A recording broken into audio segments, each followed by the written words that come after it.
Yeah, baby. What is up? What is up? What is up? What is up? What is up? What is up? What is up? Brrrah.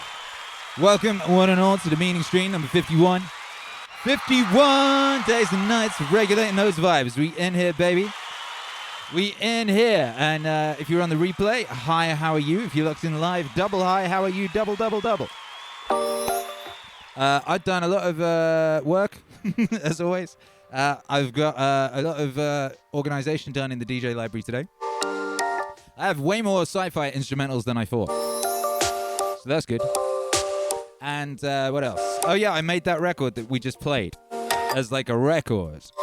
So we kicked off this broadcast, and it might have to get chopped off for the copyright gods from one version of this, we shall see. But yeah, on stream, like a week ago maybe, I was freestyling away, just playing records randomly as you do, figuring out the vibes. And I did a live bootleg mashup type thing of It Takes Two from What's Wave 5, with Dr. Dre's What's the Difference. Now, here's the thing about that mashup.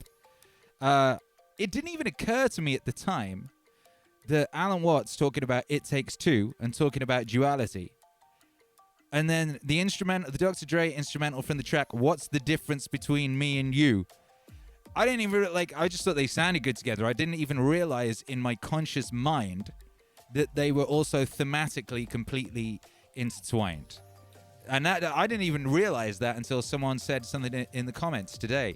Because I did that, I had a epiphany and I was like, I should just do that as a proper remix.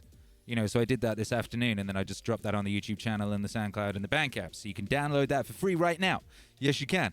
But I didn't realize until someone pointed out in the comments how actually completely genius the thematic unison of that whole situation is. So, like, shouts out to my subconscious mind. Yo! And, yeah. Shouts out to you guys, because it wouldn't have happened without you guys. So, yeah, you know, I'm excited to see what else happens, you know? What other crazy new things pop off over the course of these streams that otherwise would not have occurred?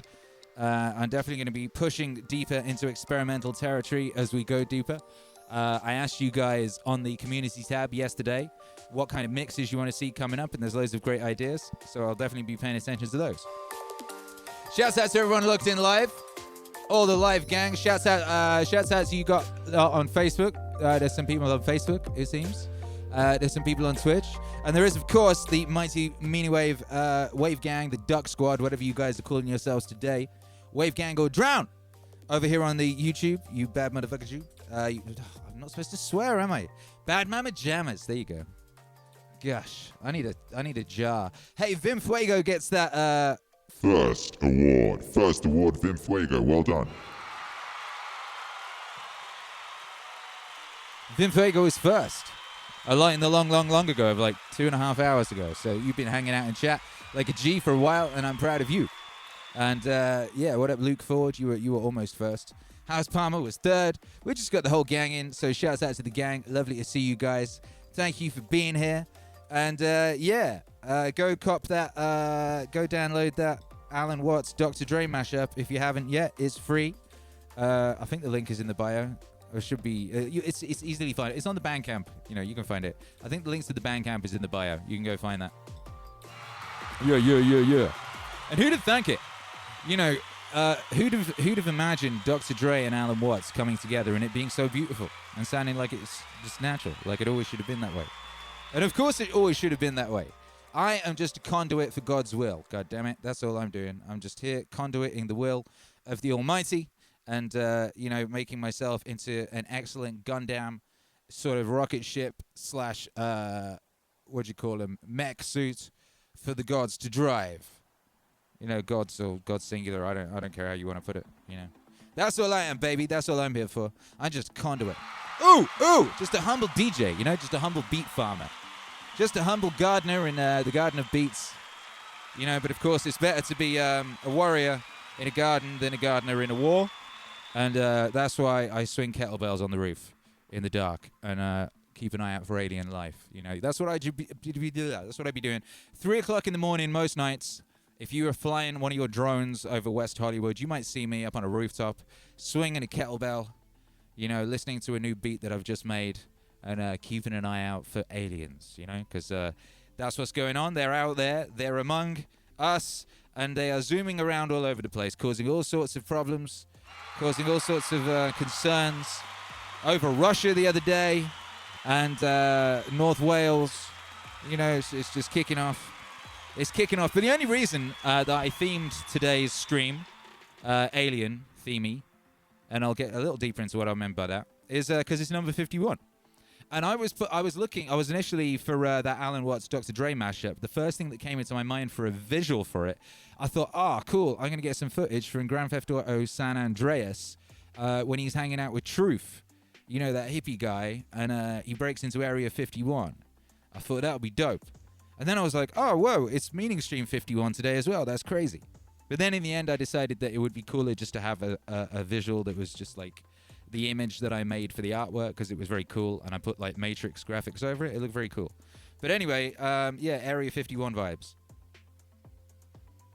Because it's Meaning Stream 51. And what I'm going to do, because I was going through my library of my own instrumentals, making sure, because I haven't even got them all in my DJ library, I realized, you know. So I was trying to bring them all in. They're not all in. There's a lot of them. There's like 1,000. You know, but I got a lot. You know, I got a lot of tracks. But I tag my music with words so I can easily bring it forward, you know? So every song that's in my DJ library, I tag it with a whole bunch of words that describe how it makes me feel, or the kind of vibes it has, you know? And one of those vibes is sci-fi. Sci-fi vibes. And I realized like a lot of my music has sci-fi vibes. But that makes sense because I'm a sci-fi kind of a dude, you know? Some of my biggest influences are sci-fi things. You know, obviously Akira is a dystopia. It's kind of sci-fi. It was set in the future. Whatever. You know, Alien, Giga, Alien is in my top 3 movies of all time. I have a kind of revolving top 3. It shifts a little, you know. Sometimes the top 3 is Alien, Akira, Blade Runner. Sometimes the top 3 is True Romance, Ferris Bueller's Day Off, It's a Wonderful Life. But, you know, it tends to sort of stay in that kind of area. I mean, certainly it doesn't include anything that was made in the past 20 years. And I'm normally very kind of current with stuff. You know, I'm not one of these people who's like, everything, the best stuff ever made was a long, long, long time ago. That seems silly to me. Most of my favorite music is usually brand new. I stay very in touch with new music. But for whatever reason, I haven't seen a very good film. And I wonder if it's even possible to make a very good film. Given that films are so focus grouped at this point, if you were to make something that was a masterpiece, enough morons wouldn't understand it that it wouldn't be allowed to be released, because they focus group everything, right? They show it to like 100 people, and like, you know, if 30 of those people or 50 of them or even 20 of them like don't get it, then they will remove the bit they don't get, because they don't want to go over people's heads. They don't want to alienate people, you know? And that's why no Marvel movie has ever been above a 7, if I'm being generous, you know? More like a 6.6, really. Really, if we're being truthful, if we're being honest about it, you know, in the initial stage of the Marvel Cinematic Universe, we were just so excited to see Thor on screen. We let them get away with all sorts of shit. You know what I mean? We let all sorts of stuff slide. Okay, that's fine. Look, it's like, look, I used to be like this. I remember arguing with my mum or someone. I think it was my mum or my brother. I was like, how can you moan at this? It's like, look, it's Thor on screen and it looks brilliant. All right, just enjoy it for what it is. But like, yeah, I'm finding that ever more difficult these days. But it doesn't matter anyway.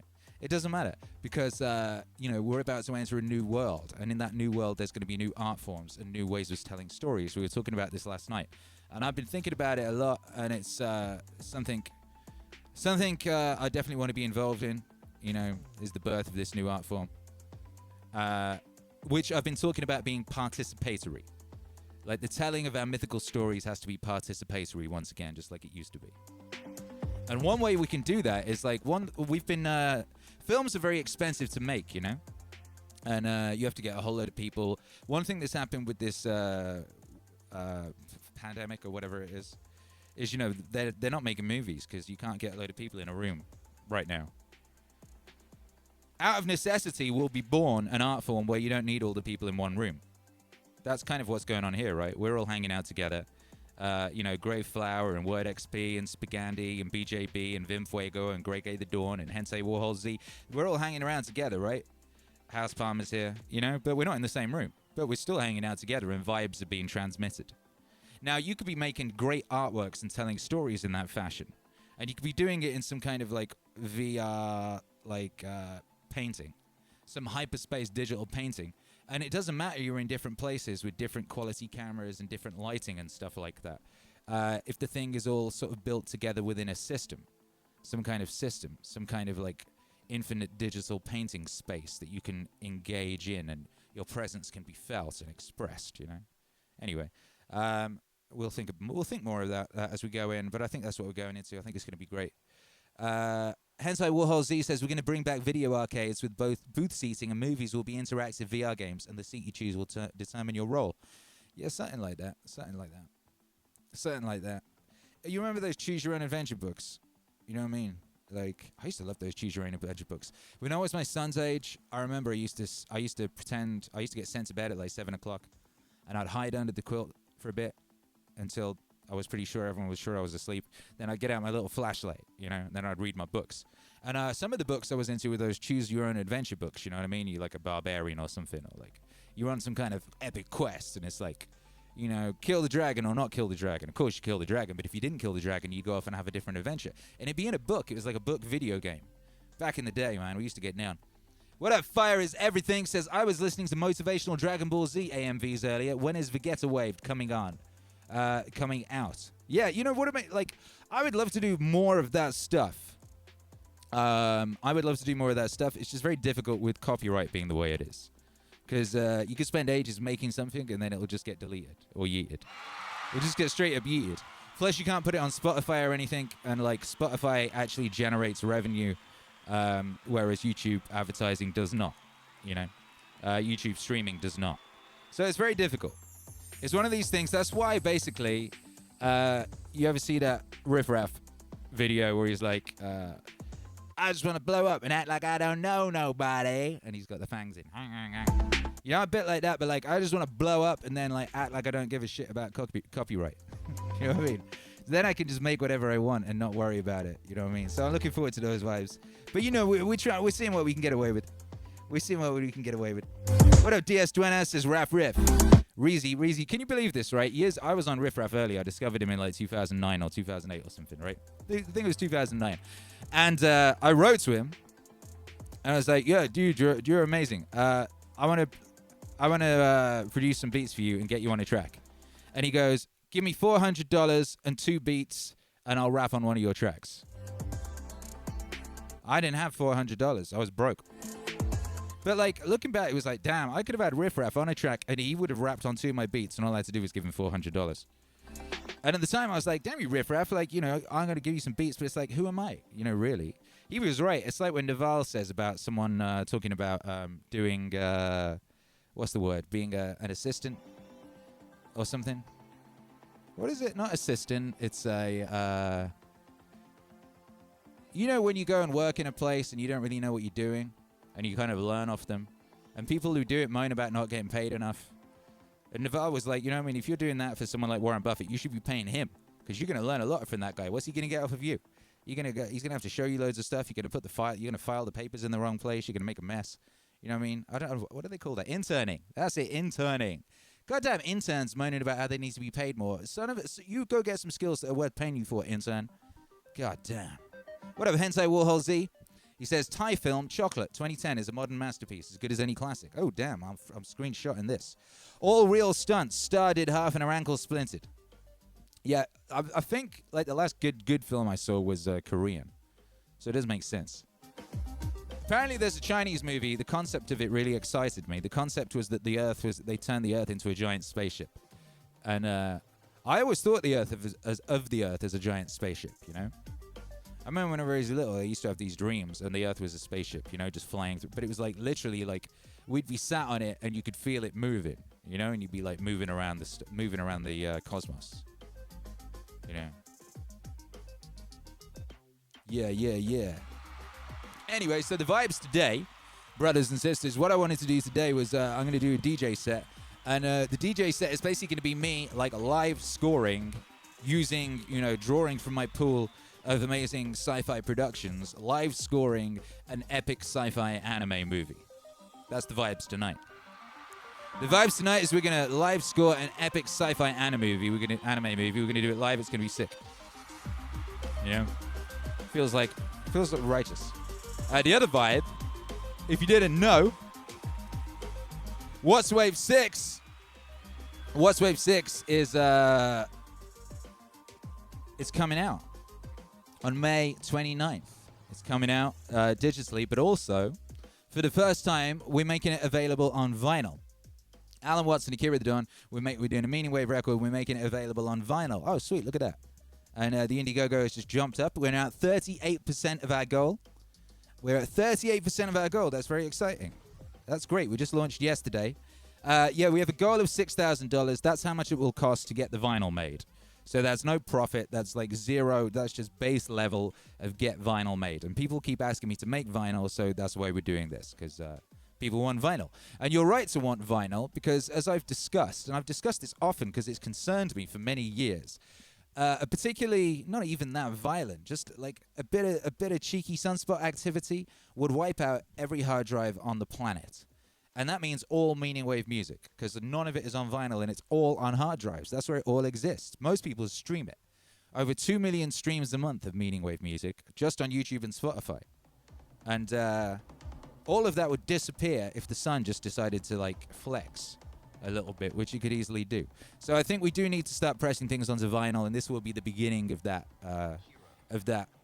phase of the MEANINGWAVE experiment. You know, so if you want to get involved in that, hit the link in the description of this broadcast, wherever you're listening to or observing this broadcast. The link will be in the description. Go there and back What's Wave 6, The Web of Life Part 2 today. We did an epic stream yesterday. We played for 3.5 hours, just played Alan Watts songs and played like 5 tracks from that. And people loved them. People loved those new songs. And I was getting letters off people today saying that they were crying when they was listening to one of them particularly. And I was like, yo, that's real, because I was like that making it, goddammit. Yes, I was. What up, John Grady? What up, Chris? What up, everybody locked in? What up, Fire Everything? Yo, yo, yo.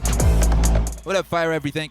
Just mentioned Trapping in Japan. That's Ryan Celsius. Yeah, shouts out to Ryan Celsius all day. Ryan Celsius is a G.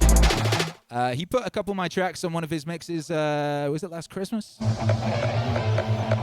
Ryan Celsius is a guy. He's very consistent. Like he does great mixes. His visuals are fantastic. Yeah, I love everything that guy does pretty much. There's a couple guys in that world that work really hard. You know, Smooth Sounds does really good work. Like as far as like as a selector, like he puts out like a new mix like every week. It's a different. It's like he's not doing the same level of visual activities as Ryan Celsius, you know. But as far as like volume of consistently dope output, he does amazing. Bootleg Boy does some great stuff. Neotic does some great stuff and always has in the more lo-fi end of it. There's a lot of those guys. Like a lot of my favorite like music plugs are YouTubers.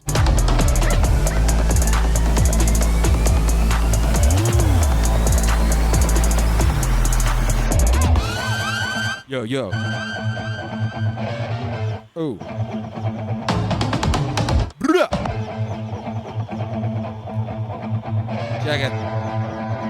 Check it. How are you guys anyway? How are you doing today, you beautiful creatures? How are you beautiful creatures? Ooh. Akira. Let's go.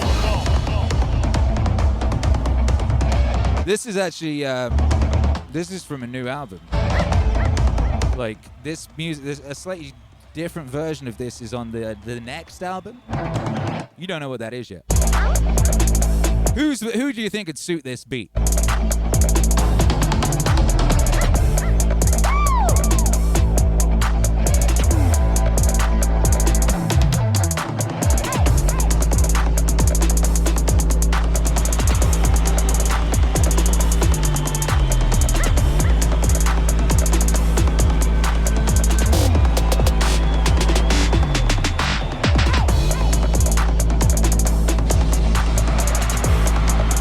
Word XP says Goggins. Comrade Kenshin says, I feel JBP over this for sure. That would be pretty epic. James Scott said, a hyped up Naval. Ooh. Grey Flower says, Jocko. Yeah, Jocko would sound pretty hype on that. Vim Fuego says, is it Dennis Healy? Ooh. WMV says, Rogan. Hey, what up, Trouble Charger? Welcome to level 2. Where's your noise? Yeah, we got Trouble Charger in the building. Level 2 in the house. He's a member of the channel. If you were a member of the channel today, you would have been able to download. You've been able to download that Alan Watts times Dr. Dre track already, because it's waiting for you. If you're a member, go download it now. It's on the membership tab waiting for you.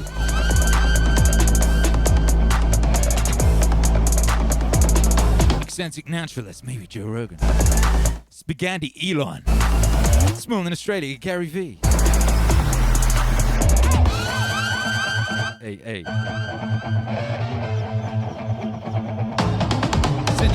Cindy Bailey says David Icke. Talking about humans. Enslavement of the human being. David Icke famously cannot pronounce the letter H. I don't know why. I also don't know if it's like a decision or like, you know what I mean? If he's just like, nah, I ain't messing with the letter H for some reason. Maybe it's a special Anunnaki word sound that I don't know about. You know what I mean? But he don't mess with. He won't say H. He says human. He's always said human. By the way, you know David Icke. Like the reason people hated on him first is because he went on Rogan and said that he was the son of the Godhead. And no one knew what that meant then because they hadn't listened to Alan Watts. So they all decided he was crazy. And that's why people think David Icke is crazy. I mean, he said other stuff later that made people think he was crazy. But nothing that isn't in the Bible, really. Like, you know, aliens is in the Bible. Anunnakis is in the Bible. Like, talking lizard creatures is in the Bible. You know what I mean? I was trying to think of stuff that David Icke has said that's, like, beyond the pale, like, when it comes to what people already believe or interface with and already, you know what I mean, regularly. I mean, I personally don't agree with, or I don't have the same, what would be the way of putting it, translation of the 5G thing as some of those guys who are very, very anti-5G. But not to say that I don't think it is possible that it could be used for things they're saying it might be used for. I don't know. I'm just a humble bee gardener, you know? But like I've said before, I think it's a bit like, you know, you can use a knife to spread a nice sandwich. You can also use it to shank someone in the face, you know? Doesn't mean that the knife itself is inherently evil. It's just a knife, you know? It's what you do with it. And like people have used knives for many things. The very first piece of human technology, the humble rock. You know, the humble rock. If you go with the 2001: A Space Odyssey version of events, you know, the ape picked up the humble rock and used it to cave in the head of another ape. But other things was done with them rocks, you know. People used them to plug holes in the ground so they could like easier not fall in holes, you know. People used them to bounce off of large bodies of water, you know? Vim Fuego says, as a prophet, Ike is a reasonable, good goalkeeper. I like him, though. Read the books for entertainment. Yeah, I read a bunch of those books back in the 90s, you know? Small in Australia says, knives are duality. Yeah. Gorlin Didier says, I guess the fact that he believes that the royal family is a set of reptilian doesn't help. I mean, I've never seen any proof they're not, though. You know what I mean? And, you know, didn't Prince Andrew recently say in an interview that he doesn't sweat? Didn't he say that? You know, he said the reason that what they said about him in some of that Epstein stuff couldn't be true is because he doesn't sweat. Do you know what else doesn't sweat? Reptilians. That's right. So, you know, maybe your boy was completely on the money. Oh, imagine that. What a time to be alive.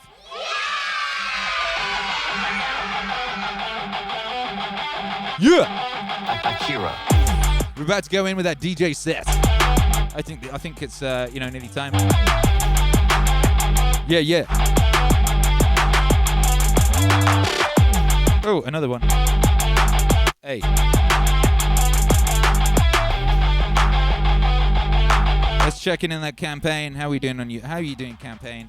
So on the campaign, we are at 38% of our goal. We're at 38%. Can we hit 40 during this stream? That would be pretty cool. That would be pretty epic. Let's have a look.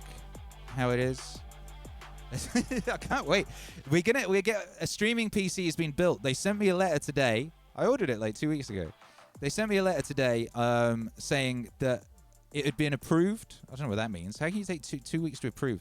And they said that the parts for it are being found in the warehouse or something. So basically, they've got a guy down in the warehouse finding the bits for the streaming machine that's going to make this stream nicely and not annoyingly like it currently is. It's currently streaming really annoyingly. How are you taking so long? Go away. All right, cool. Yeah, so we're on 38% of our goal for the What's Wave 6 album campaign. So let's see if we can get that up to 40 during this stream. That would be pretty cool. And let's see if I just leave the cameras alone, they'll chill themselves out and we can have a smooth ass stream. But yeah, I don't know what it is with building PCs, but like there's a guy in a warehouse apparently, and I kind of picture it being like one of those, the warehouse in the X-Files. You know, they have that giant warehouse that's got all the alien stuff in it. Just like rows and rows and rows, and one lonely guy just pushing along a trolley with some vials of alien juice in it or something. And I imagine the PC assembly place to be like that. It's like, all right, there's an old guy, he's going to shuffle around, find a stick of RAM and something else, and eventually he'll bring it upstairs, and they'll spend another 3 weeks just lazily putting it together, like one piece a day or something. Like, how long does it take to build a PC? I used to build PCs. I built a PC in a couple of hours. Gosh, drung it. Yo. All right. Before we do the set, I think we should do, the thing that we always do. The intergalactic high five. We're going to say it's intergalactic today. One of these days we'll decide. We'll settle on something. But, that's what we're going to do. And what I want to know from you is, what was the last great movie you saw? As in made most recently. Made most recently. So don't say The Godfather unless you haven't seen a film since The Godfather came out. All right? It's got to be the most recently made, great, truly great. And when I say great, I mean great. Like True Romance, great. Or It's a Wonderful Life, great. Like great. You know what I mean? Not just like pretty good. Great. Small in Australia has a great question. He says, I wonder if there are objects we've been using wrong all this time. Maybe laptops are epic hammers. They are. I have an old laptop. I've used it as a hammer a lot because I couldn't find a hammer. Like the laptops they were making around 2008 are really, really, really sturdy. You could kill people with them, They're incredible machines. Incredible machines. And the ones they make now are less incredible. The ones they make now, you can kind of fold them. You can pretty much fold them. This guy here that has trouble, streaming. This guy that has trouble streaming, like, I feel if I coughed at this guy a bit aggressively, it would fall. It would crumble, I mean, look at it now. Look at it. What are you doing, laptop? What are you doing? All I'm asking you to do is broadcast a stream. That's it. You're not doing anything else. Ugh. I've tried being nice to this guy. You know what I mean? Maybe I should try the stick. We tried the carrot. How about the stick? You laptop, you. Okay. The Joker. That was a good film. Who said Joker? Someone said Joker. It was good. Cameron Robinson says the Joker. Joker was good. I would even go as far as say it was very good. It was very good. It was very good. I don't know if it was great, and I don't know if what was very good about it was just shadows of other things that were great. That was the thing. I need to watch it again. But I'm glad it was made. I'm glad that one was made.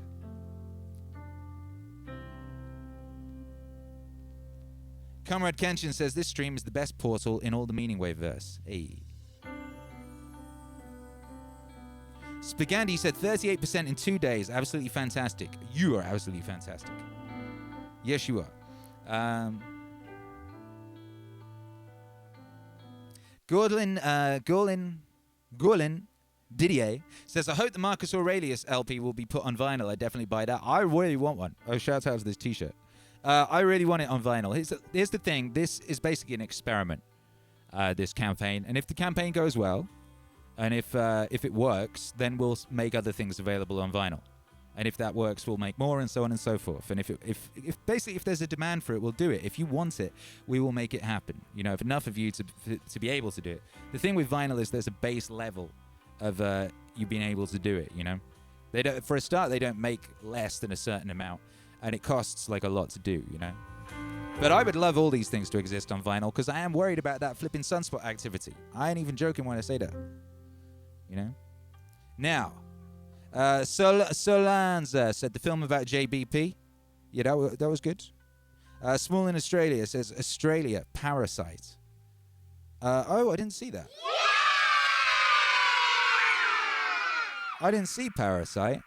Do you know why I didn't see it? Because, like, too many people said it was good. Isn't that the one that won the Oscar? I don't trust things that win Oscars. Contrarian old me. But YouTube hero Alex also says Parasite was really good. Okay. John Grady. Tell me where you are as well, people. I know you do it every day, but I still need to know.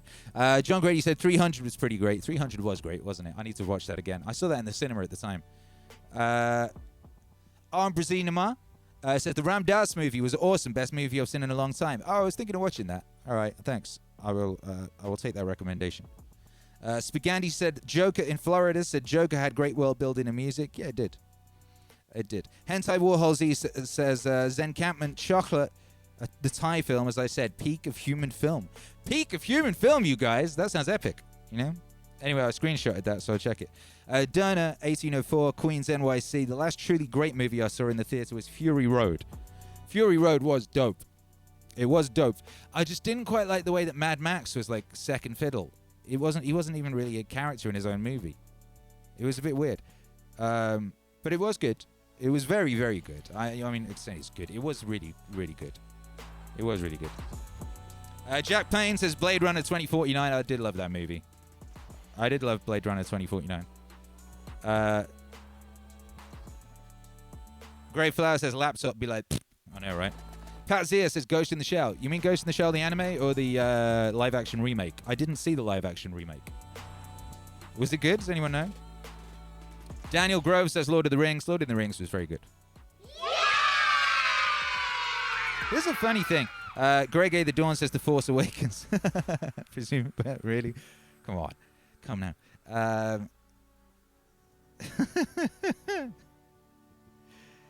Trouble Charger said, I'll be tempted to go with The Road. Amazing film. Was that the one about the man and his son? And he spent a lot of the film like carrying his son and running really fast, and they were hiding from things and stuff. I have a vague memory of seeing that and it making me cry.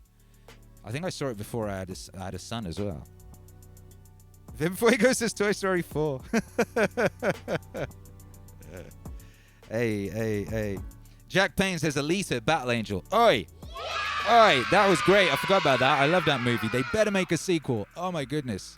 And this is like, the Alita anime is one of my favorite animes, you know? I wasn't expecting the movie to be very good, and I love the movie.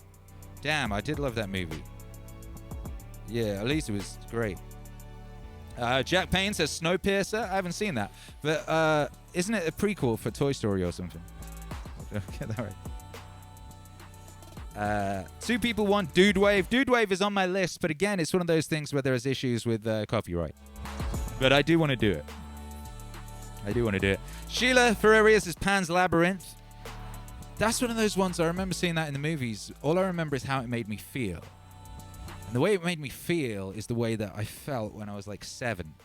And I'd look at certain illustrations in certain old books. There's a certain feeling. So, yeah, that was good.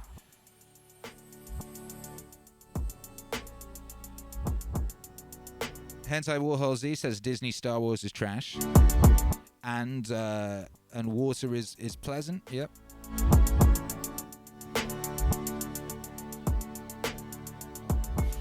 John Grady says new Dune movie on the way soon. Yeah, right. Fingers crossed. Fingers crossed that Dune does not suck. Grey Flower says Rocky Earth, Redline, anime movie, futuristic, funky, heckin' cool. That's a good. So we had a couple good recommendations there of stuff I hadn't even heard of, frankly. So that's good. Thank you guys. Oh, Sheila says, watched The Dictator a few days ago. Had already seen it, but definitely worth a rewatch. Hilarious. I remember that at the time. I remember watching that in the movies, and I don't think I ever laughed so hard. The bit where he's like wrestling his manager naked or something, I like fell off my chair and hurt my spleen. My spleen was injured. Sacha Baron Cohen goes to my local coffee shop. He's very, very tall in real life. He's like way taller than he appears to be in movies. He's very, very tall, and he's kind of very, I don't know if aloof is the right word, but like, he certainly doesn't seem to be very nice to his personal assistants. I'm not saying he's mean to them.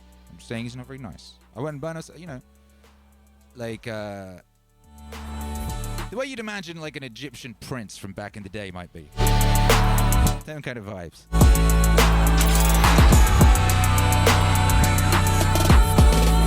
High five time, let's do it, baby. Cock back, cock back, cock back.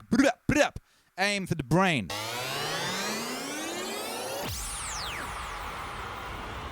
Wait for the video to catch up.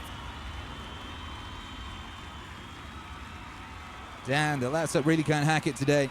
Shout out to everyone who just hangs out here and puts up with the terrible stream quality. I do appreciate you. I do my very best, honestly I do, but, you know, just have to wait for the guy in the Area 51 warehouse to finish shuffling my bit of RAM around. Get on with it, you know? Yeah!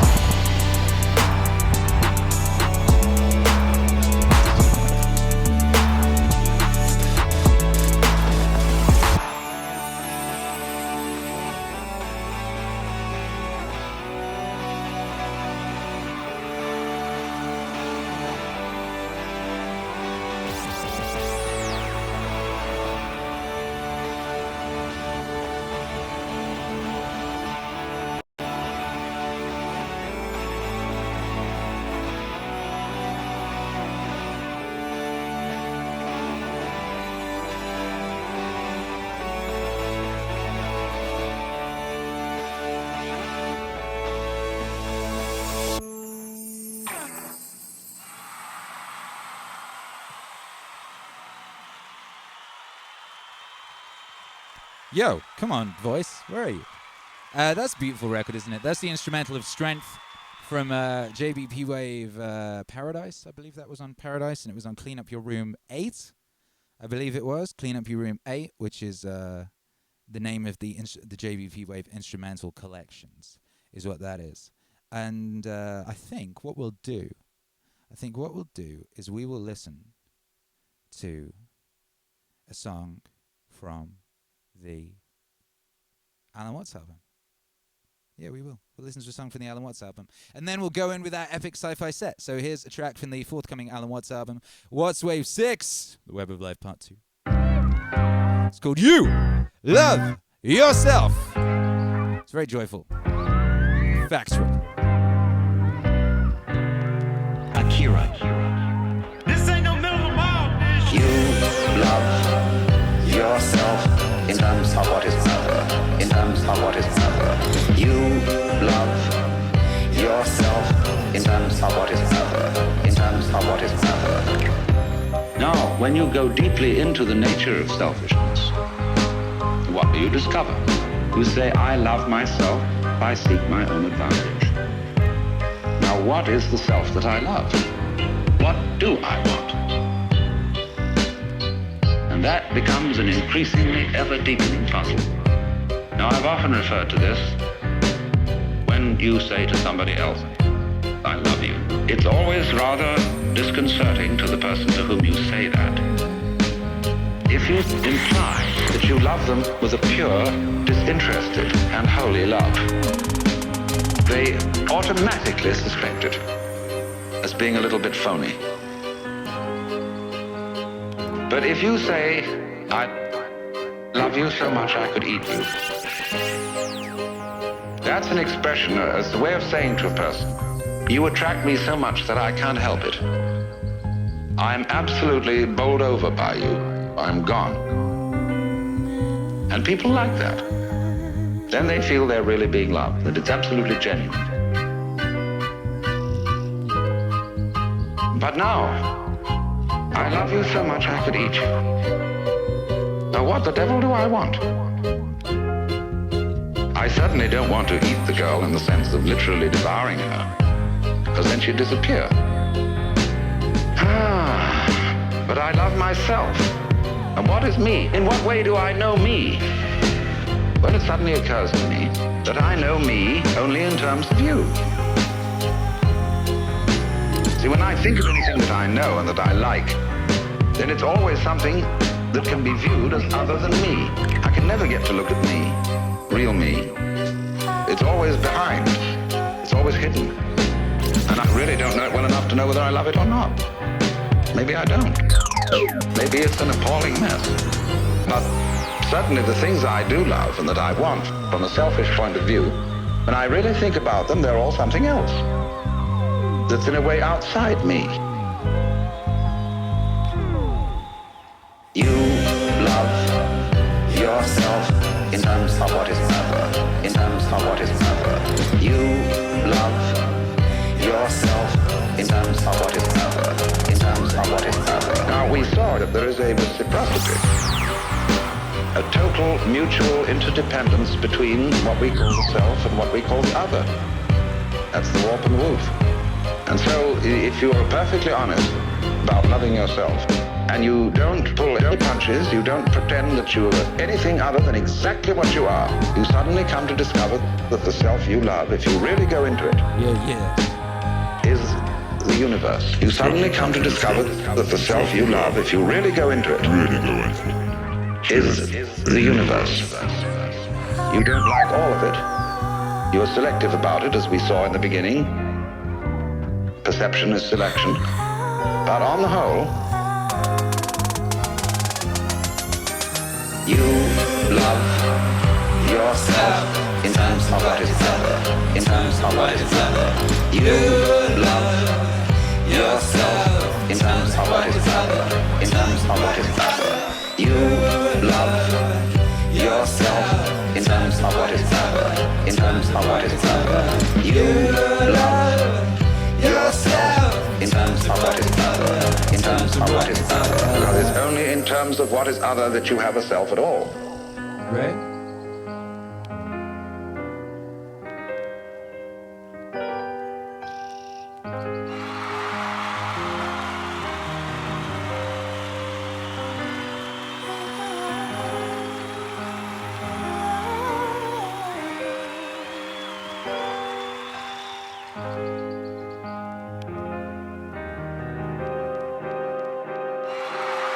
Yeah, makes some noise to Alan Watts. That's brand new from What's Wave 6 to Weber Wave Part 2. You love yourself! I believe that's track 7 or something. It's 20 tracks. It's a 20 track album. It's very, very epic. It covers every bit of the emotional spectrum. And yeah, I can't wait for you all to hear it. Can't wait for you all to hear it. If you want to back that, click the link in the bio. You can pre-order it now on digital and vinyl and poster. And yeah, in doing so, you will stake your claim in the future of the MEANINGWAVE universe. Yes, you will. And now, brothers and sisters. Without final ado, let's do this live set. And the vibe of this DJ set that we're going to do now, I would like you to imagine the illest sci-fi anime of all time. And that's the story we will tell with these sonics.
Yeah.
Akira The Don. He started fighting.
It's got clout.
argument for the simulation, I think, is quite strong, because if you assume any improvements at all over time, any improvement, 1%, 0.1%, just extend the time frame, make it 1,000 years, 1,000,000 years. The universe is 13.8 billion years old.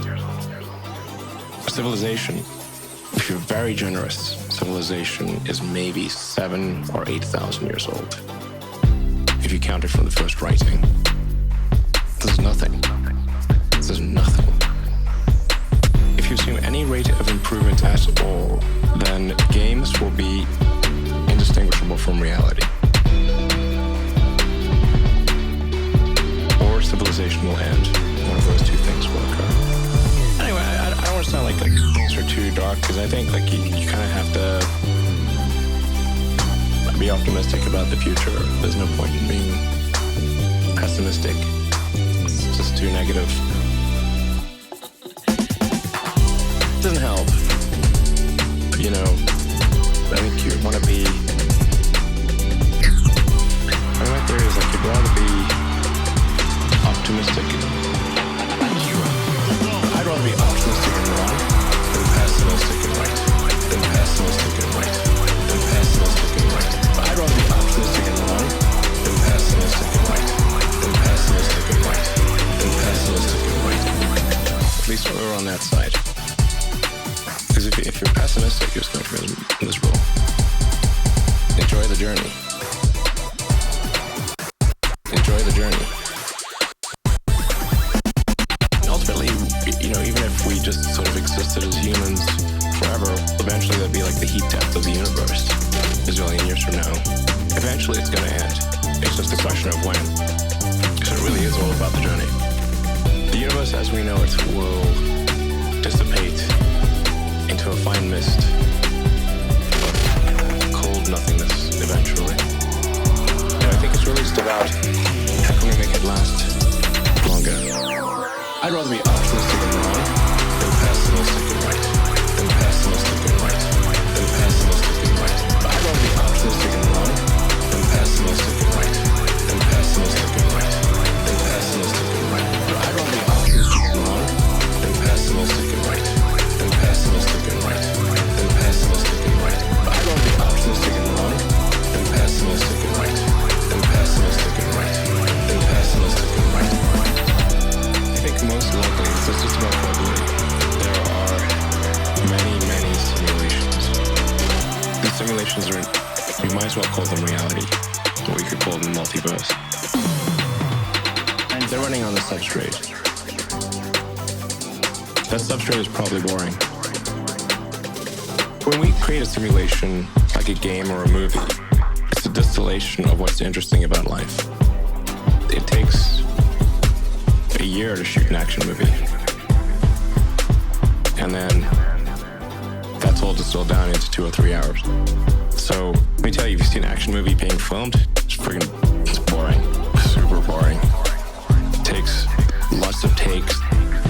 Everything's in a green screen. Looks pretty goofy. Doesn't look cool. But once you add the CGI and have great editing, it's amazing. So I think most likely, if we're a simulation, it's really boring outside the simulation. Because why would you make a simulation that's boring? It makes a simulation way more interesting than base reality. When you're in that virtual reality, which is only going to get better, where are you? Where are you really? You aren't anywhere. You're in the computer. Why do you think you're where you are right now? You might not be.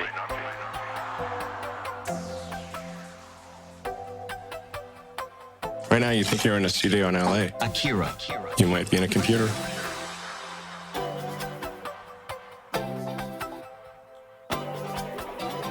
Yeah.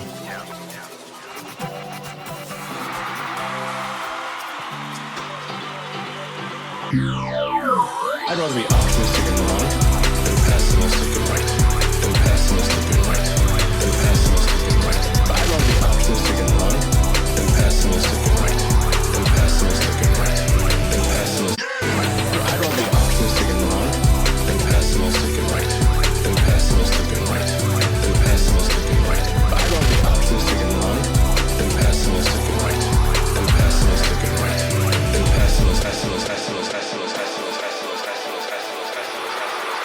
essentially, to create things, you have to be a rational optimist.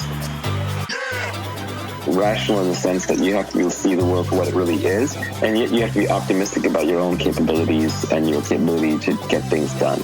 We all know people who are consistently pessimistic, who will shoot down everything. Everyone in their life has like the helpful, critical guy, right? He thinks he's being helpful, but he's actually being critical, and he's a downer on everything. That person will not only never do anything great in their lives, they'll prevent other people around them from doing something great. They think their job is to shoot holes in things. And it's okay to shoot holes in things as long as you come up with a solution. There's also the classic like military line, either lead, follow, or get out of the way. These people want a fourth option, where they don't want to lead, they don't want to follow, but they don't want to get out of the way. They want to tell you why the thing's not going to work. And all the really successful people I know have a very strong action bias. They just do things. The easiest way to figure out if something's viable or not is by doing it. So if you want to be successful in life, creating wealth, or having good relationships, or even being happy, you need to have an action bias towards getting what you want. And you have to be optimistic about it. Yeah. You've got one life on this planet. Why not try to build something big? You've got one life on this planet. Why not try to build something big? This is the beauty of Elon Musk and why I think he inspires so many people. It's just that he takes on really, really big, audacious tasks, and he provides an example for people to think big. Think big. And it takes a lot of work to build even small things. I don't think the corner grocery store owner is working any less hard than Elon Musk or pouring any less sweat and toil into it. Maybe even more. But for whatever reason, education, circumstance, they didn't get the chance to think as big, so the outcome's not as big. So it's just better to think big, obviously rationally within your means to stay optimistic. The cynics and the pessimists, what they're really saying, they're basically saying, I've given up. I don't think I can do anything. And so the world to me just looks like a world where nobody can do anything. And so why should you go do something? Because if you fail, then I'm right, which is great. But if you succeed, then you just make me look bad. You've got one life on this planet. Why not try to build something big? You got one life on this planet. Why not try to build something big? This is the beauty of Elon Musk. I'd rather be optimistic and right than pessimistic and right. Than pessimistic and right. Than pessimistic and right. I'd rather be optimistic and right than pessimistic and right. Than pessimistic and right. Than pessimistic and right. There's a completely rational frame on why you should be an optimist. Historically, if you go back 2,000 years, 5,000 years, 10,000 years, two people are walking into the jungle, they hear a tiger, one's an optimist who says, oh, it's not headed our way, the other one says, I'm a pessimist, I'm out of here. And the pessimist runs and survives, and the optimist gets eaten. So we're descended from pessimists. We're genetically hardwired to be pessimists. But modern society is far, far safer. There are no tigers wandering down the street. It's very unlikely that you will end up in total ruin, although you should avoid total ruin. Much more likely, the upside is unlimited and the downside is limited. Adapting for modern society means overriding your pessimism and taking slightly irrationally optimistic bets, because the upside is unlimited. If you start the next SpaceX or Tesla or Uber, you can make billions of dollars of value for society and for yourself and change the world. And if you fail, what's the big deal? You lost a few $1 billion of investor money and they've got plenty more, and that's the bet they take, the chances that you will succeed. It made sense to be pessimistic in the past. It makes sense to be optimistic today, especially if you're educated and living in a first world country. The one thing you have to avoid is the risk of ruin. Ruin means stay out of jail, so don't do anything that's illegal. Stay out of total catastrophic loss. Stay out of things that could be physically dangerous, hurt your body. You have to watch your health, and stay out of things that can cause you to lose all of your capital, all of your savings. So don't gamble everything at one go. You take rationally optimistic bets with big upside.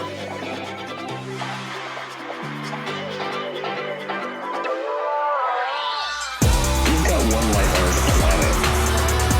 Why not try to do something big? You've got one life on this planet. something big. You've got one life on this planet. Why not try to build something big? You've got one life on this planet. Why not try to build something big? This is the beauty of Elon I'd Musk. rather be optimistic and wrong than pessimistic and right. Than pessimistic and right. Than pessimistic and right. I'd rather be optimistic and wrong than pessimistic and right. Than pessimistic and right. Than pessimistic and right. Yeah. Up.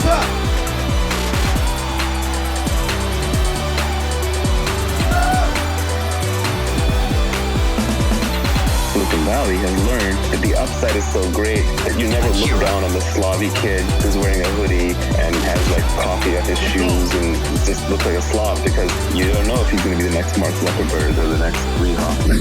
They treat everybody with respect. You got to look up to every possibility and opportunity, because the upside is so unlimited and the downside is so limited in the modern world.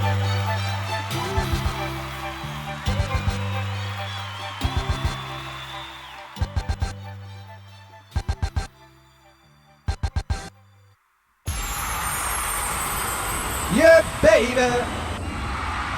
Make some noise for yourself. You beautiful audience here. Look at you. Look at you. Look at you. Damn, you pretty today. You pretty. And I'm very grateful to have been, performing in your presence on this fine evening, on this most auspicious day of our Lord. What is it, the 4th? 5th? The 5th. The 5th of May, 2020. 2020, 5th of May, just a mere 11 days from the anniversary of the birth of your friendly neighborhood Don. Oh my goodness. Oh my goodness. Auspicious times, auspicious moments. And that was fun. We just did a soundtrack to an imaginary sci-fi anime. And then we blended in a couple of little MEANINGWAVE joints right at the end there, because I always like to do that, don't I? I don't know why. I never plan to, and then I always do. I always like to finish an instrumental set by playing a couple MEANINGWAVE songs. I don't know why. I just do. But anyway, that was fun. That was pretty cosmic. We stepped into... Damn, it's cool. Having bought in all these instrumentals, we stepped into like 2013, Goldtron 2014, Goldtron period. We went through all sorts of vibes on our journey. So thank you guys. Thank you, everyone who's been locked in. Thank you, everyone who's been supporting. Thank you, Fire Everything. Thank you, James Scone. I verified the mic works today. Woo. Oh, thank you. James Scone is now our unofficial sound man. Shouts out to James Scone. Unofficial sound man, which makes him official, I guess, since we said it. What up, Hensai Warhol Z? Hensai Warhol Z. Oh, thank you for putting that there. Thai Film Chocolate 2010, modern masterpiece. As good as any classic. All real stunts. Started half with ankle splintered. So, I will reserve judgment until I've seen it. I had no idea that any kind of actual classic film had been made in the past decade, but that 2010 fits in the past decade. Welcome, new member Trouble Charger. Of course. New member Trouble Charger. Where's our noise for new members? Welcome, Trouble Charger. In at level 2. You can download the mixes, and you can download the songs. You can download that song we dropped today. We dropped a song today with Alan Watts and Dr. Dre. We dropped a song today with Alan Watts and Dr. Dre. Oh, what a beautiful day. It was a very good day. Yes, it was. Shouts out to Ice Cube. Shouts out to the Goodyear blimp. I've seen the Goodyear blimp. Never once has it said Ice Cube is a pimp. On it, it says Goodyear. That's what it says on it. I don't think there's even enough room to write Ice Cube is a pimp, frankly. But I do know that if you're in LA, which I often am because this is where I live, and you see the Goodyear blimp, you know today's going to be a good day. I love seeing that Goodyear blimp. I don't know what it's doing. I don't know what it's for. I don't even know what a Goodyear is. Is it a tire? I think it might be a tire. I don't own a car. I don't have a driving license. Isn't that strange? I should probably get one. But then it's like, well, we're not going to be able to drive soon. They're going to ban driving. Well, I personally think definitely within the next decade, and I wouldn't be surprised if they fast-track that in the next 5 years. You'll have to, if you want to drive, you're going to have to go out to the desert and do donuts, But I would still like to do some donuts in the desert, so, maybe I should get on that wave. Maybe, DS Joanna says, does Dr. Dre know you had to flex on Suge Knight? I don't know if he does. I told Jimmy Iovine, and Jimmy Iovine said he would tell him. So it's possible that he knows. Snoop Dogg knows. I know that Snoop Dogg knows about it. Snoop Dogg, the people who were supposed to be doing my radio promo were playing my song A Glorious Thing, and Snoop Dogg walked in and said, what's this? Ooh, and he was really excited about it, and he was wanting to get on the remix. That nearly happened. In another universe, that happened. In this reality, it did not happen because I submitted an album with a song on it called Thanks for All the AIDS, and they didn't like that. But, yeah, they did tell Snoop Dogg the story of that, and Snoop Dogg was very, anti-Suge, and I think that helped cement the getting Snoop Dogg on the remix of the single. So, yeah, that's weird, right? That was going to happen, and nearly did. What a strange world. What a crazy world. Oh, DS Joanna says, I got my 2 whips paid off, baby. Whoop. Whoop. Good work. There's your sound. I should just call that the DS Duenas button. You know what? That one. So that one's new members. New member noise! And then, yeah, skirt. That's just DS Duenas noise. Whoop, whoop, whoop. Yo, gang. Gang. Okay, let's check. So I said what it would be nice. It would be nice because, you know, we've got this campaign running for What's Wave 6. To make What's Wave 6 happen in the physical world, to be the first MEANINGWAVE release to exist, not just as a digital reality, but a physical reality. And our initial goal is $6,000, and that just is the base level of entry just to press up the smallest amount of vinyl, you know, and that's what we want to do first. If we get past that, then we can start doing cool stuff like having colored vinyl and gatefolds and things, but let's just get the thing made.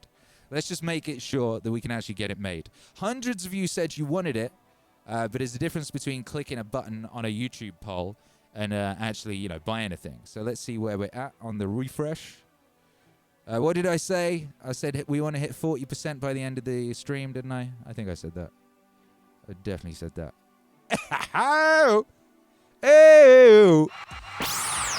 Oh! Skirt. I'm going to borrow your noise, DS.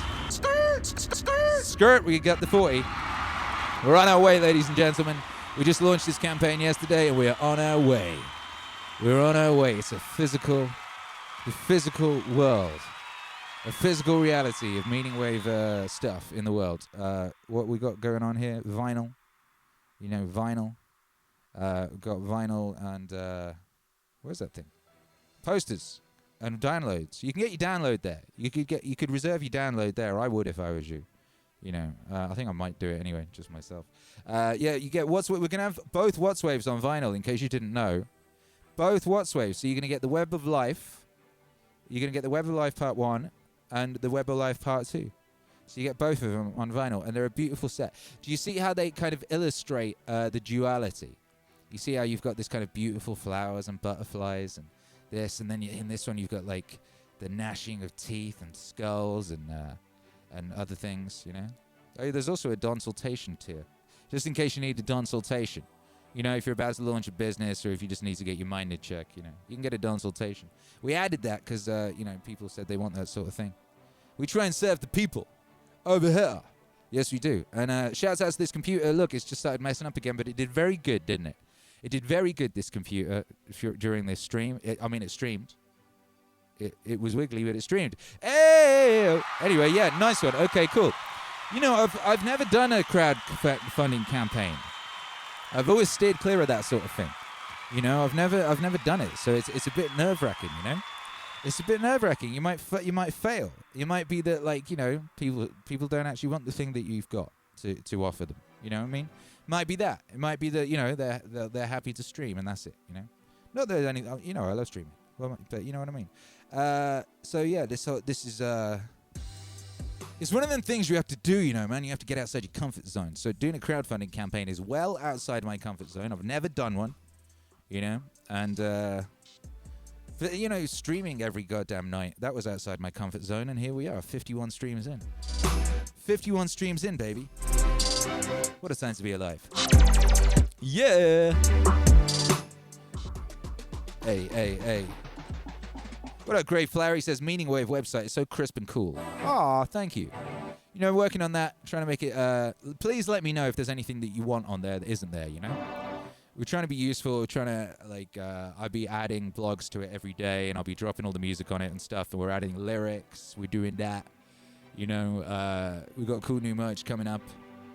Right now, we've had to put a pause on new merch drops because the merch guys, they're only doing masks and bandanas, you know? And they'll do what's there already, but they're not allowed to put new stuff up yet until, like, the hospitals have all got their masks. You know, and you've all got your masks. Masks will be going out very soon. I'm going to check in on that after this. I'm going to see where we're at with the masks. Last I checked, they printed them. Yeah. Oh. Anyway, let's have one. Should we have one more song? I could play one more song of the a song of the Alan Watts album, just for the vibes. Should we do that? Why not?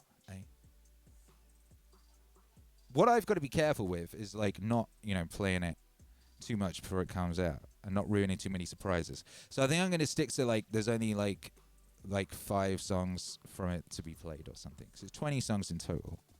20 songs in total. And they're wonderful songs.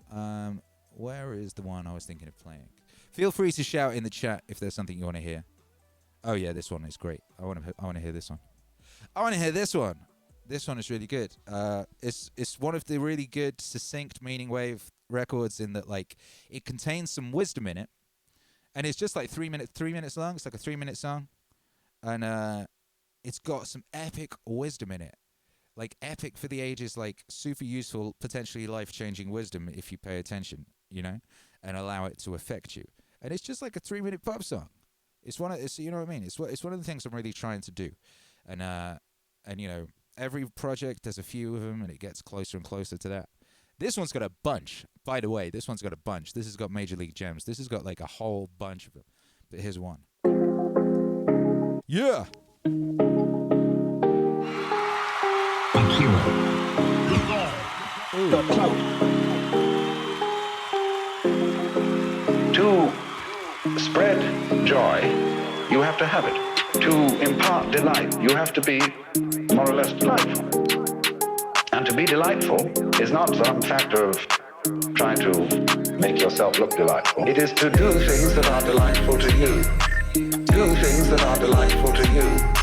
Do things that are delightful to you. You become thereby delightful to others. It is to do things that are delightful to you. Do things that are delightful to you. Do things that are delightful to you. You become thereby delightful to others. That's to say, people who are interesting are people who are interested. Facts. Any person, for example, who is constantly thinking about all sorts of other things and other people and so on, because they're fascinating, becomes a fascinating person. Akira. But a person who doesn't think about anybody else and who's got very little going on inside their skull is boring. So, in other words, your engagement with the external world, the more you are involved, the more your personality is enriched. Do things that are delightful to you. Do things that are delightful to you. Do things that are delightful to you. You become thereby delightful to others. Do things that are delightful to you. Do things that are delightful to you. Do things that are delightful to you. You become thereby delightful to others. But if you try to enrich your personality by taking a course in how to win friends and influence people, or how to be a real person, you'll become just a washout. You'll be like somebody trying to get a good nutrition by biting his nails, and then the fingers next, you know, and then half an arm gone and so on. You're entirely nourishing yourself with yourself. Now, of course, on a vast scale, the universe does that. It eats itself up. That's why the symbol of the snake swallowing its tail is a very fundamental, archaic symbol of life. But the way it's done is that the snake has in some part of the ring a place where it's not sensitive. It's called the unconscious. Where it doesn't know that what comes to it in the form of food is actually what left it in the form of excrement.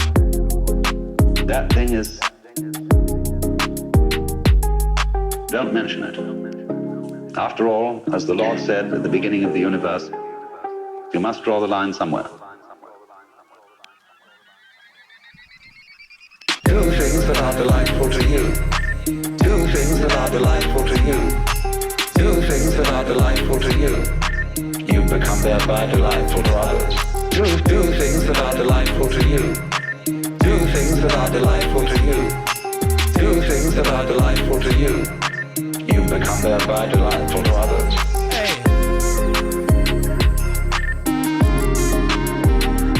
Yeah.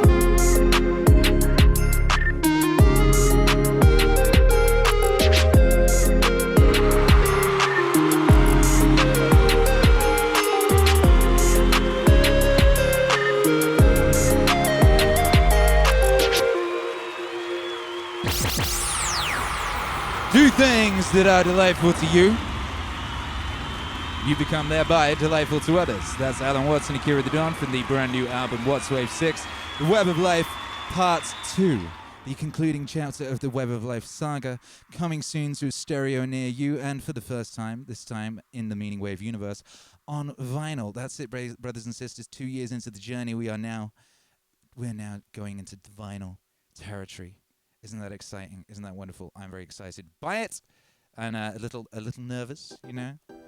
Like, it's all well and good when you mess up an MP3. You can like upload another one and stuff like that. You know what I mean? You can't you know what I mean? It's got to be legit. It's got to be legit. Someone was just asking a question. Violet Alice says, "Great set, Akira." Thank you very much, Violet. Someone said something that was okay. Fire everything. What did you want to know here? Could you possibly make the both albums vinyl and stickers option signed by you for a little more moolah? An option like that would entice more people to buy. There is that option. That's the there is that option. Yeah, this one. 2 LPs signed in pinups. Wait a minute, I'm a bit confused by the question. Could you make it for a little more moolah? Oh, it is signed. Both albums vinyl plus stickers. 2 LPs signed. Oh, plus pinups. Oh, plus stickers. Okay, so that's the one. That's what this one here. Were you thinking about this one? 2 vinyl? No. Both albums vinyl and stickers. Okay, so both albums vinyl and stickers. That's there. That's $60. But you can get both albums plus vinyl plus stickers. But you can't. It doesn't say stickers there because it doesn't fit in the title. But if you click it, you can see you get both vinyl. You get Watts Wave 5. You get Watts Wave 6. You get the both pinups, and you get the stickers, and you get it signed, and you get it sent. So that costs more because it has to get all those things have to come here and get sent to here, and we have to sign them, and then they have to send them out. But yeah, that's that one there. So I think that's what you mean, right? Is that what you mean? If that's what you mean, good. If it's not, let me know, and we'll try and work out whatever it is you need. I mean just the albums and stickers. Oh, without the posters. So you want one that's just albums and stickers but with no posters. Is that what you're saying? I see. Oh, we could add that as an in-between tier possibly. I will look at the logistics. It's very specific with the logistics. Mama Dunn spent a lot of time number crunching with a calculator trying to make sure that we didn't lose loads of money. That's the main thing. That there's like... Do not lose loads of money trying to be noble and make vinyl happen. And, yes. But, yeah, okay, I think that's what you meant. What doesn't say they're signed? The top... Oh, hang on. Yeah, so just the vinyl and stickers is not signed, no. The one that's signed is the one at the top. There's 2 LPs signed plus pinups. Yeah. The other ones aren't signed. Da-na-na-na. Anyway. Anyway, yeah, that was fun. Thank you for being here. That was another epic DJ set executed. That's streaming on the 51. We've done 51 of these in a row. That's very epic. And I'm very much looking forward to getting the new machine. Then we can start doing things. We nearly had Danica was going to come on last night and be a special guest. But this machine can't handle Skype or Zoom or anything as well as the streaming. So currently we can't have guests.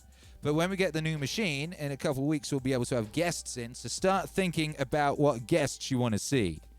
You know, start thinking about what you want to see, what guests you want to see, what extra stuff, the stuff that could be done with a machine that can do more than what this one can. You know, I'm excited about that. The Great Flower says the Don rig. Yeah, right. Goddamn PC. I haven't had a PC since the noughties. Do we have a word for that yet? The zeros. Noughties sounds stupid. Zeros sounds stupid. Noughts. I don't like that either. Did we ever come up with a name for that period of time that doesn't sound stupid? God damn it. I was really happy when 2020 began because now, you know, we're in the 20s. That sounds legit. It sounds like something. Tens sounds dumb, but tens is better than zeros or noughts or whatever. Thousands says biological bootloader. That doesn't make any sense. Because they're all thousands. I don't. Dana 1804 says aughts. Yeah, I don't like that either. See, there you go. No one came up with something that I approve of. Nobody came up with a name for that decade that I approve of. So it's a good job that decade is in the past, and we don't need to mention it very often. Hence, Warhol Z says the O's. Yeah, I don't like that either. Double O's. Double O's is the best one I've heard so far. Thank you, Ethan Unsworth. The double O's. Small in Australia wants Hercules as a guest. Yeah, me too. Me too. Hercules has been slacking.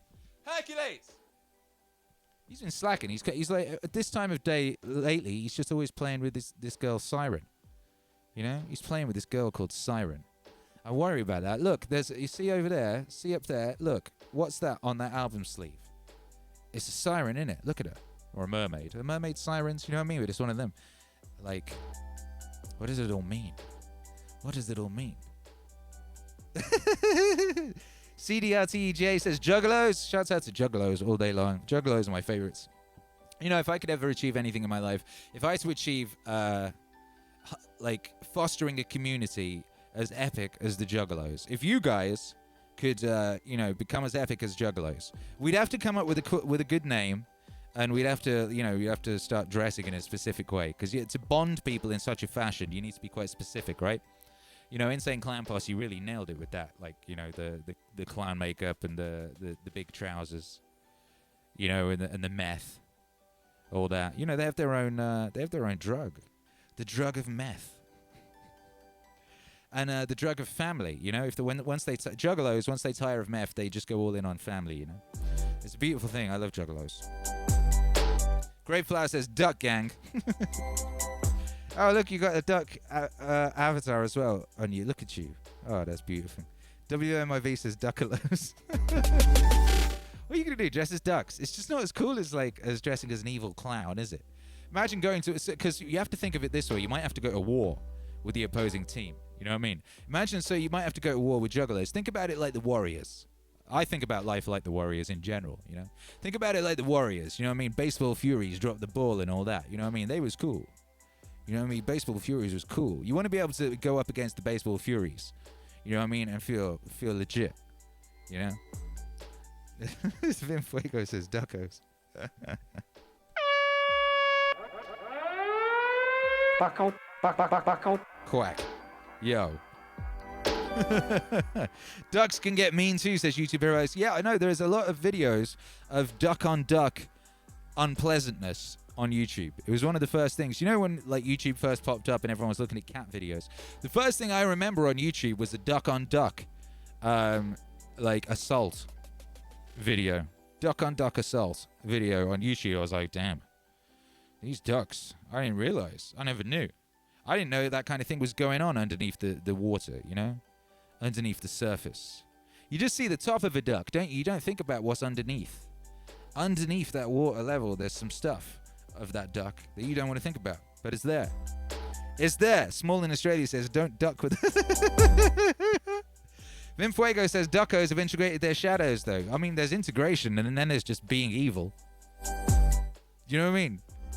Like, some of these ducks, I mean, I don't know if you've seen these videos. I don't know if you're aware of what these ducks are up to out there. They're not just swimming in the water. Yo. They're not just swimming in the water. Where's Hercules? Where's Hercules? Hercules! You didn't hear that. You went, I'm eating. said with his 7-year-old face. Well, fine. You eat. You nourish your little body. You do that. And I will close down this stream for you.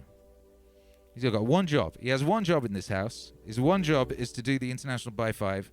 And can he do it? No. He's either playing with Little Siren or he's eating. Where's he eating at 8:34 p.m.? My goodness. Toast 1012 says scary mallards. Quite. House Palmer says Ducko Willick. Oh, the chat has now turned into duck jokes. It's that time of day. It's that time of day. The chat has turned into duck jokes and duck puns. You guys should be writing for the NME in the late 90s. That's all. Music journalism back in the day, it was just puns. That's all they did. It was just puns. I remember one time Morrissey announced that he was going to go, and play lots of concerts, and the date was the month before December. And the headline in the NME was, November spawned a Moz tour. Now, that makes no sense if you don't know anything about Morrissey and you don't know that he had a song called November Spawned a Monster. Or that people refer to him as Moz. But if you're a music journalist in the late 90s and you come up with that, you're a legend. You're an absolute legend. You're the greatest music journalist of all time. Music journalism was not, the merit was not in, having good taste or having good writing or being able to describe a sound. Because no one can do that. What was it Frank Zappa said about music journalism? He said it's like dancing about architecture. And he was correct. By the way, is the word architecture or architecture? I don't know anymore. That's a weird word to come out of your face. Architecture? Architecture? Good God, I'm freaked out by that word. Anyway. Dancing about architecture, said Frank Zappa. So yeah, music journalism descended into, or devolved, shall we say, into just a pun competition. It's a bit like rap in the late 90s. The same thing happened with rap. It just became a kind of pun competition. Who could deliver the most awful puns with the most syllables? Agada-bigada, agada-bigada, agada-bigada, bosh. And then along came mumble rap to save the world. Yeah! Where's my kitty yeah noise? Yeah! Man, we always get in with the righteous screeds of wisdom at the end, don't we, huh? Don't we always get in some wisdom at the end? Well, there's your wisdom for today, you beautiful creature. God bless you. God bless you. What are you talking about? Who said this? His dancing in that video is hilarious. His dancing is wonderful. Is that the one with the green screen? There's one video, and I've been meaning to do something with it for ages, because he just shoots the video in a green room, and it's obvious that they meant to green screen something in, but I think they messed up the lighting, so it wasn't easy enough to green screen, so they just didn't bother.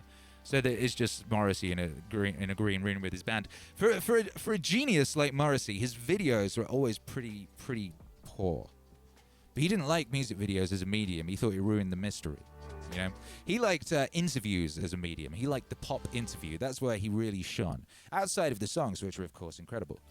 He was all about the brilliant interview. And he was very good at interviews. Few people were as good at interviews as Morrissey in his prime. Liam Gallagher was pretty good. In a different way. He would just slag everybody off and be very entertaining, which is actually what Morrissey did, but he did it like Oscar Wilde, Do you know who else was good? Was me. I was really good. Back when there used to be a music press. I don't think there even is one anymore. What is there anymore? You don't. Do you read music magazines? Does anyone read the music press? Is there a music press? I have no idea. Isn't it just playlists now? How do you even find out about music now? Outside of listening to DJs with taste or following YouTube channels that have good taste, you know what I mean? I don't read any music magazines. I don't know what these people are up to. Do they still have jobs? I have no idea. It's so weird. I have nothing to do with the traditional music industry. It's so strange. Yeah. Anyway, when there was a music industry, I used to talk to these people, and my interviews were legendary. But, they're swine, these journalists. I remember I did one interview, and the journalist sat me down, and he said, all right, listen, before we start, what we want here is, the Liam Gallagher, right? We want, we want you to slag some people off, start some problems, I'm going to mention a few people, and, I want you to start some, It's like, my God, this is journalism. Look at this. Look at this. You're really interested in getting, capturing a moment or finding out some truth. No, you just want to start some beef to sell some copies of your crappy magazine. Oh, my goodness. It's like, that's all right. I know the game. I said to him, don't worry, I know the game. Because I did know the game. I'd been a music journalist, I became a music journalist just so that I could know the game. So I could get inside the, so I could navigate the wooden horse inside the building, so to speak. So I could get in there and then get after it, Which is what I did. And now here we are. Damn, son, where'd you find this?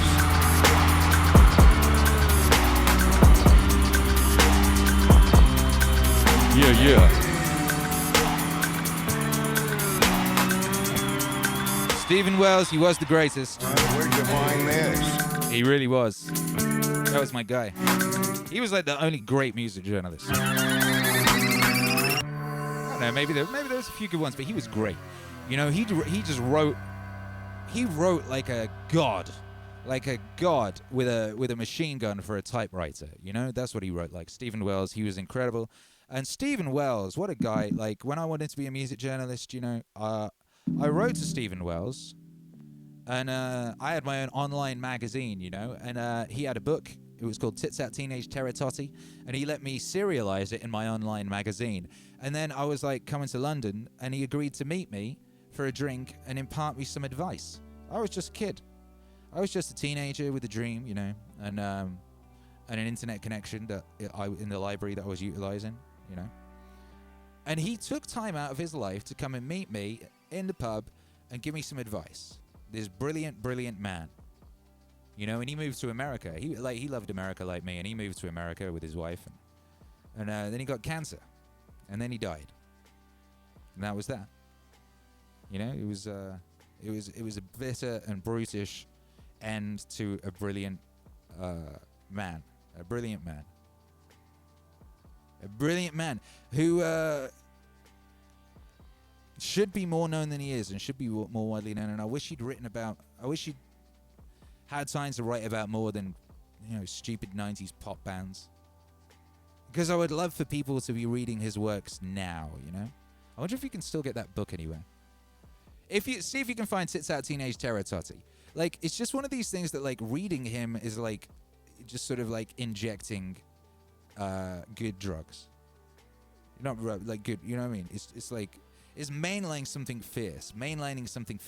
He's a bit like Jack Kirby in that he's just a truly visceral conduit to something greater than mortal, And he's a guy who was writing about pop bands, and he managed to transmit that divine, epic vastness, that glory, that power. Few people can do that. Hunter S. Thompson could do that, and Hunter S. Thompson could do that because he used to read the Old Testament. He'd just sit there and read that, and he'd retype it just to get that powerful, that language, to get that in his fingers, running through his veins, out into the typewriter. Sometimes you just have to do a thing over and over and over, like this. But anyway, rest in peace, Stephen Wells. You were the greatest. And I might perform that song on one of these streams one of these days. I saw someone earlier ask about the life equation. Maybe I'll do a gig. Maybe I'll do an old school Akira The Don rap show on a stream, and I'll just like rap some songs, Maybe we'll do that. Why not? Yo. Anyway.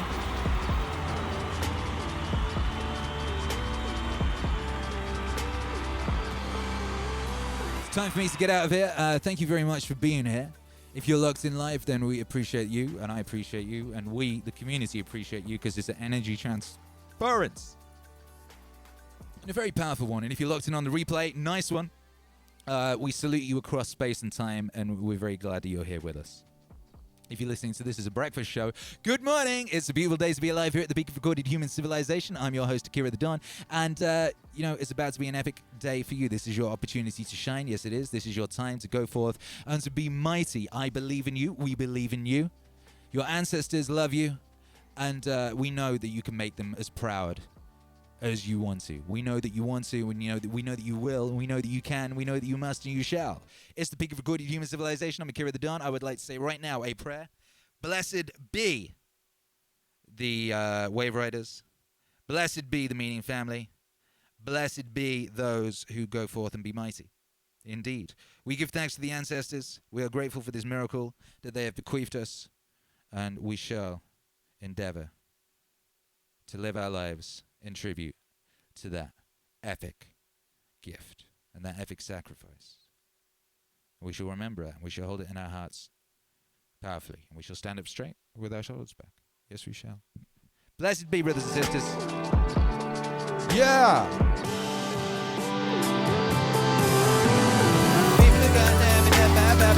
Oh, oh. Yeah, yeah.